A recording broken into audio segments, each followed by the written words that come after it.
up, YouTube, and stock twits and Discord? I'm going to be watering everything here, so if you have to hear a little bit of garden hose water noise, I mean, I live stream for 9 hours a day during the market.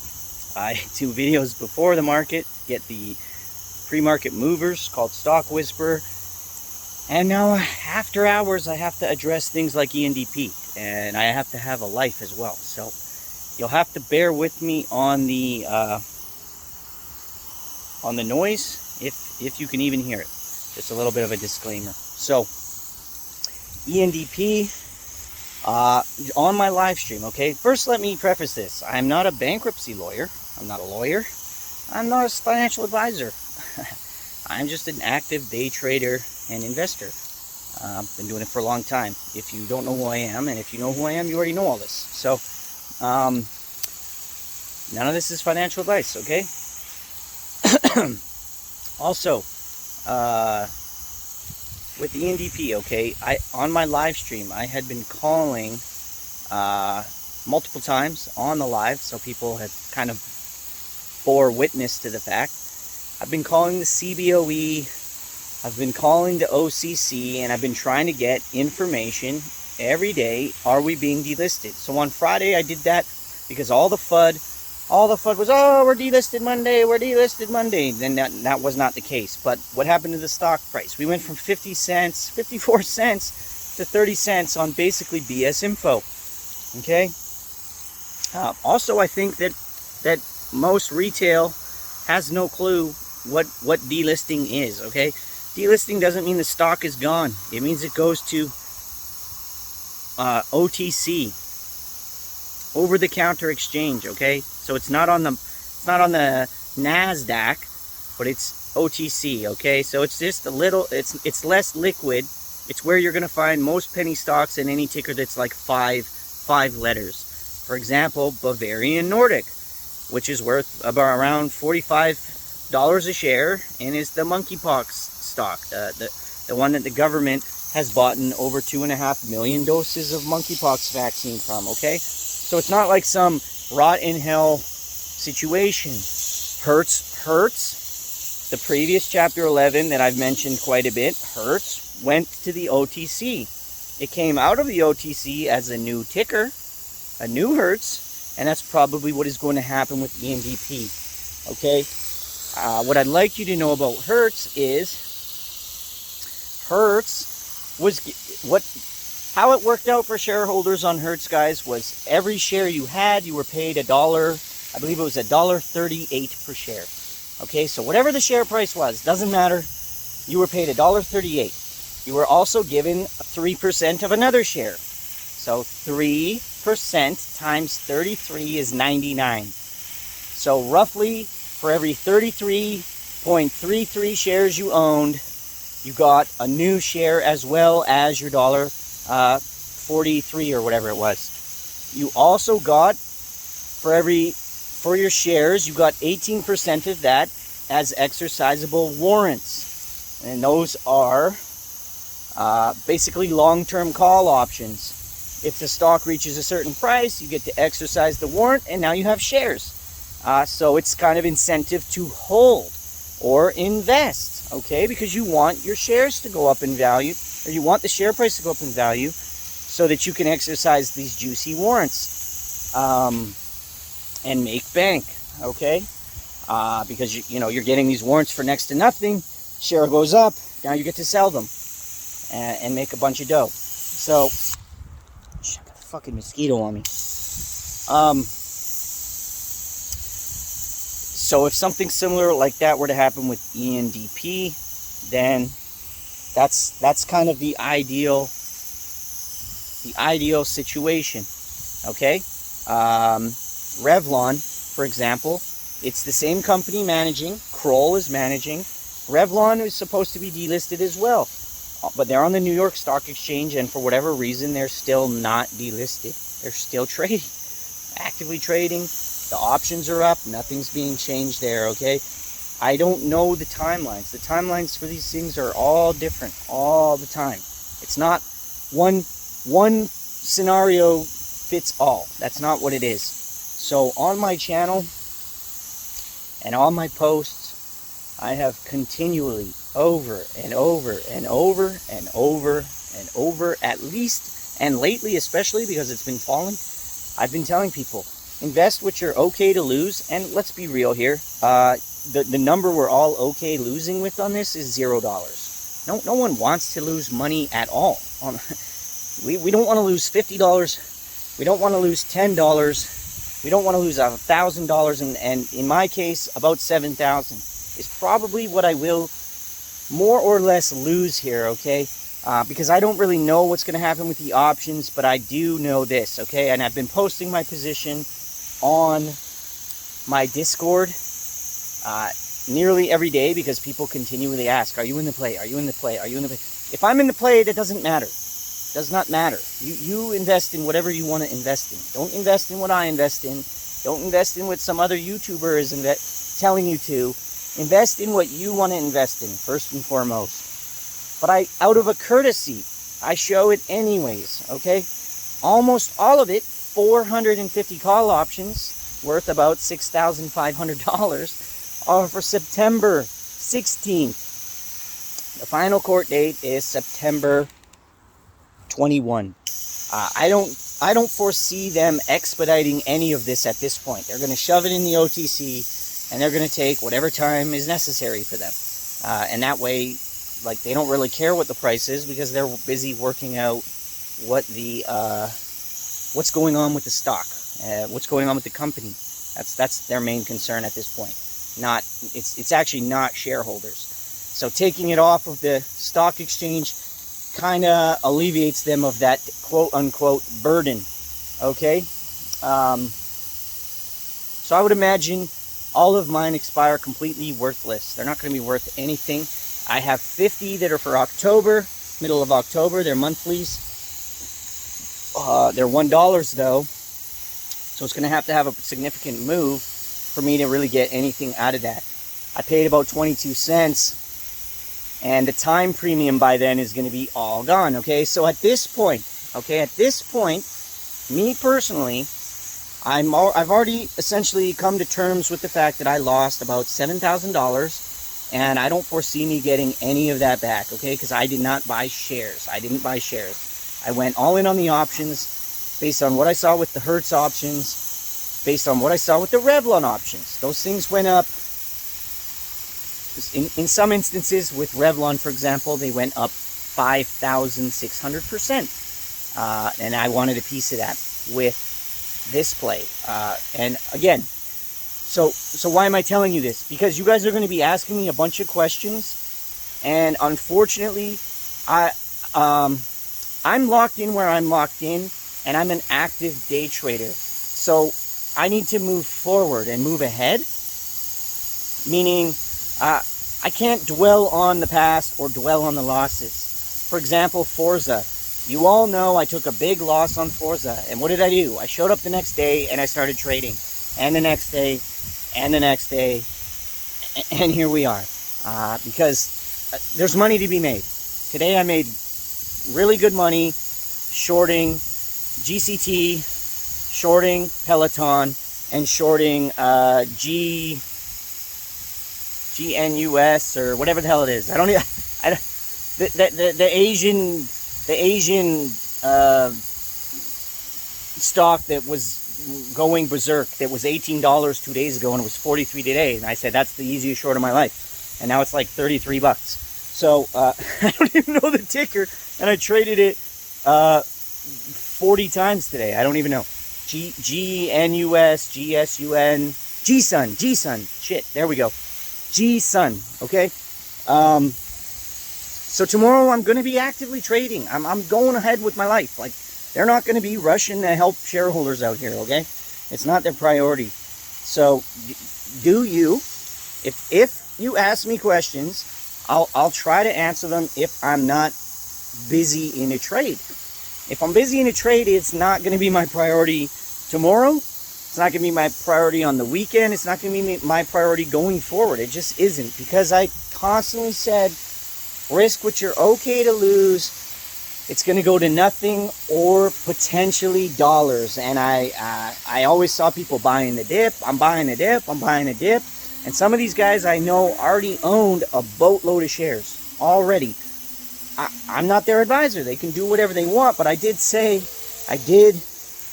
suggest or say that me personally, I might just chill and see where we go from here, because we're kind of in a state of flux.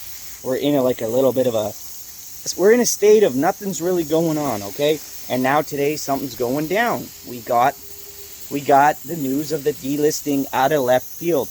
And why do I say out of left field? Is because there's a NASDAQ website from the NASDAQ, and we're supposed to have like 20 days notice on these delistings.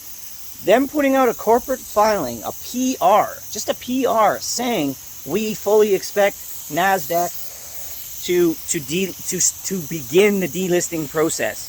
Yeah, that's great and all. We need a date. Other than that, we think you're Revlon. We think nothing of it until we have a date.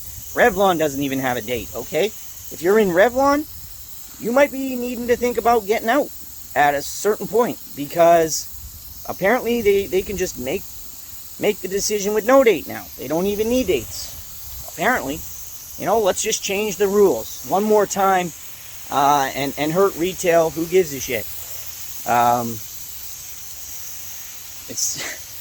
What are you gonna do? How many times can we be in a play and it's going great, and then boom, they offer shares and dilute, or boom, you're in a red box and it's all tied up and they say warrants are locked, and then they drop 6 million warrants and say, well, we needed the cash. Or you're in AMC and they create 8 out of thin air, and apparently they don't even know how many 8 shares there are, and the money is all coming from AMC, but now it's being split into APE, and now maybe there's 56 billion APE, or nobody knows anything. They can do whatever they want. They can turn off the buy button. They can turn off the sell button. I know with the what about the GCT IPO? They shut off the buy and the sell button for Webull people. Even though they pre-sold it to Webull, they told them, sorry, it doesn't comply, so we actually can't let you buy or sell it, even though we pre-sold it to you, which would be selling it. So they can literally do whatever the hell they want. This was a high risk, high reward play. I'm not going to be spending much energy on it going forward. Either my stuff prints and I have money at some point. I'm obviously going to be watching it every day. I have $7,000 in the damn thing, but I can't make it my sole purpose in life to stare at Endp 24/7. It's just not going to happen. There's other money to be made. Powell is going to be talking tomorrow. Stocks are going to be falling. I'm going to be shorting. It's something I just started doing, and I had a whack of fun with it today and made good cash. And it alleviates one problem. No more bag holding. I'm not going to be holding bags. I might have to hold a bad short position for some time if something goes against me and pay some interest. But I'm not going to be holding a bag that'll never reach a high again. 72 or 265 or whatever the number is, because I'm going to be selling high and hopefully closing it out and buying low. And I would advise you guys to have alternative strategies. Okay, not just buy and hold, not just chasing short squeezes.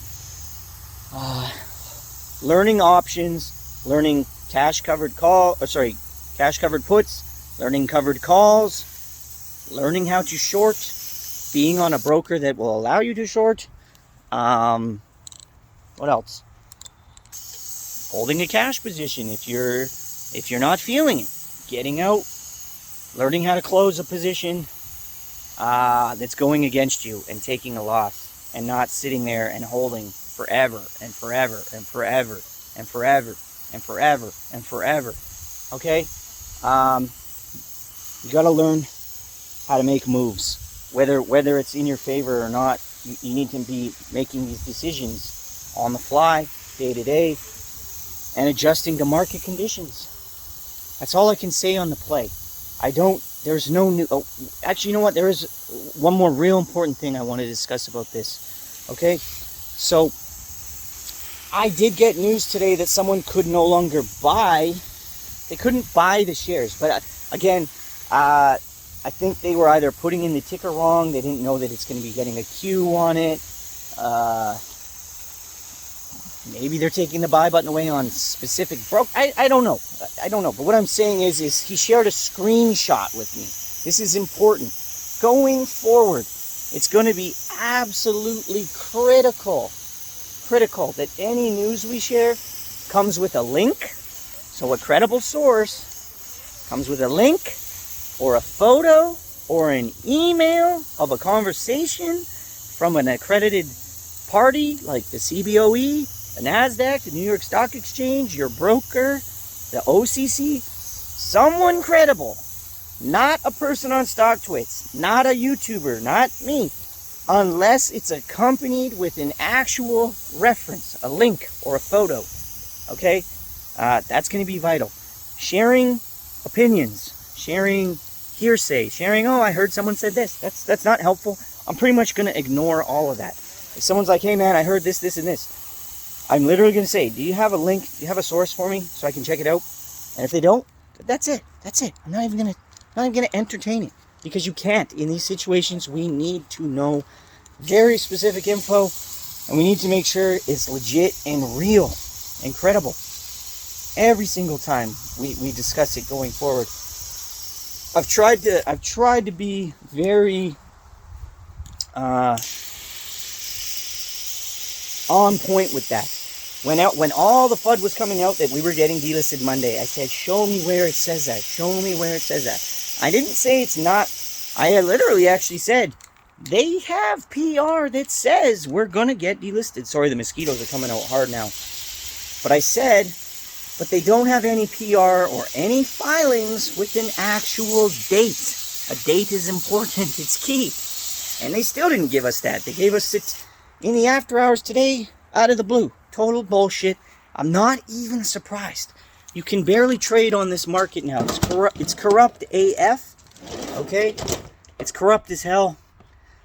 That's why I'm trying to get in and out of plays every day now. And that's actually not what the market is intended for. That's not going to help companies, because they need the capital to grow and perform. And if we're pulling our capital every day because we're afraid to hold, that's not good for them. So they need... It's in companies' best interest at this point in time to fix things for retail. I'll do that in a minute. To fix things so that we can actually invest and participate. Otherwise, this is going to just turn into an even wilder Wild West of these insane pumps and these insane dumps, and, you know, people going loco because they maybe lost their life savings, or you turn a young buck into a millionaire on a whim, stuff like that. Like, yeah, we all want to live that dream, but that's not really the reality for 99.9% of people. Okay, it's lightning striking, not even twice, 3 times, lightning striking 3 times. That's what I've got for you. I took the time to do a 20-minute video. I actually took the time to do another 22-minute video, but I wanted to re-record it and just redo it after I had some time to think about what I was going to say. So if I take the time to do a 20-minute video, please take the time to watch it. I wake up and I do this in the morning. Then I do a 9-hour live stream every day. And then I still do some posts afterwards, like a wrap-up. And sometimes we have an IPO coming up, like Jay-Z tomorrow, or whatever, and I have to talk about it. If I'm putting in all this time, please take the time to watch the whole thing. And I'm telling you at the end, and for a reason. Because tomorrow, if I get any questions, and I've answered those questions, I'm literally not going to give you an answer, and I'm going to just direct you to this video. I took the time out of my life and out of my day to make this video for you guys. Do me the courtesy of watching the video. before asking me any questions about this going forward. And again, we're basically playing this by ear together from here on out. But I'm a trader, and there's still money to be made elsewhere right now. I don't put my life on pause for this ticker or any other ticker. Okay. I hope that helps.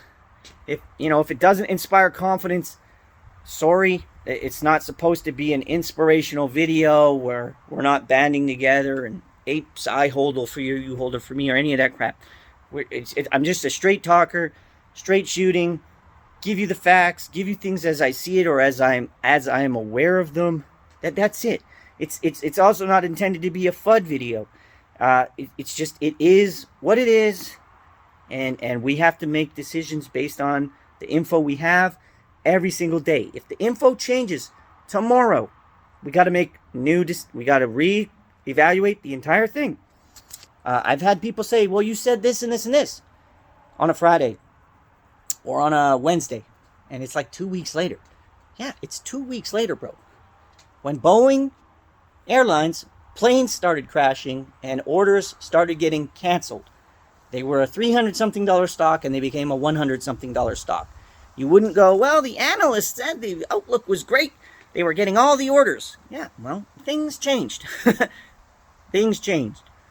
On September 10th, 2001, the world was good. On September 11th, 2001, things changed.